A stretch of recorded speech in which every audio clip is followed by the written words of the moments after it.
गेलो नव्हतो. त्यामुळे मला इथे पालकांना सांगावंसं वाटतं की आपण विद्यार्थ्यांना पण मधून विचारत जा की कोणत्या कोणत्या सूचना.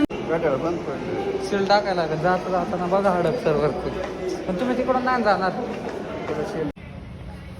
मॅडम असल्या बोलत होत्या ना पप्पांना अभ्यास करत. सर पण म्हणले बाकी सगळं ठीक आहे, अभ्यास करत नाही, कोणती कंप्लेंट नाही आहे, अभ्यास करत नाही. मोबाईल काढून घ्या, 2-2 मोबाईलवरती हे करतो. की मला टेन्शन आलं आता घरी गेल्यावर मध्ये डायरेक्ट फायरिंग सुरू करणार. काय अर्थ ब्लॉग आहे रे. मग घे ना मला पण. माझा ब्लॉग हा तुला लाईक पण केलेले. कोणता ब्लॉग? कलांबीज नाही, पॅरेंट्स मीटिंग होती, पप्पा आले होते आत्ता झाली. कुठे इथं? अहो त्यांना जायचं होतं, ते पप्पा त्यांच्या मित्रांच्या वडिलांना भेटायला लवकरच. ते मित्र परत घरी नसतात ना, त्यांची तब्येत नाही बरोबर, त्यांना गावात पण एक कार्यक्रम